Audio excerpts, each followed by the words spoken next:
Dave again from Supertech Electronics. We're going to show you how to remove a 2013 Kluger sound system. Once again, you'll need your butter knife and you'll need a 10mm socket.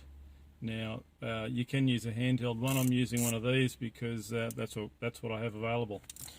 We're going to start by removing the top section, and you'll start from the top and you'll need to get your butter knife in and edge it forward until you've got enough to grab. Then you're going to have to give it a really good hard pull because the clips are held in. These guys hold it into the dashboard, so you have to pull past them. Once you've got it up, you can just put it there. And the next section we're going to remove is the bottom section. Now this whole piece here comes out as a whole piece. Okay, no little pieces, just one whole piece. It is loose at the moment. You'll be grabbing your butter knife in there and you'll want to get yourself something to grip. And once again, same again this side, and you'll give it a good hard pull. Before you do that though, you'll need to remove the gear stick out of the way.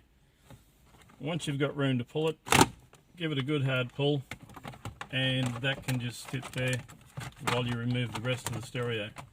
You don't need to unplug it. You can if you like, but you don't need to. Maybe just lie it down so you've got access to the other screws. So there'll be a screw in there, one in there, and one in there, and they'll be all 10mm bolts like that. Okay, really accessible with your socket set. Once you've got them in, you'll need to give this a really good hard pull to get it out. And in the back of it will be all these keyed plugs. You can remove those just by pressing down and pulling out. You can't put them in the wrong holes because they only fit in one hole. So don't worry about there being half a dozen plugs to put back into your radio. You can't get them wrong.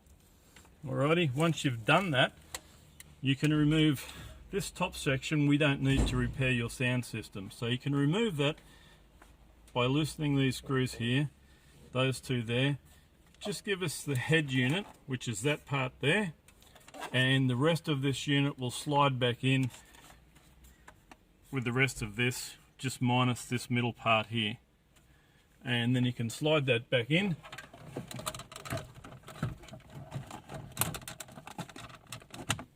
And put the screws back in. We'll have the head unit, we'll repair the head unit and send it back to you when it's ready for reassembly. Thanks again for watching.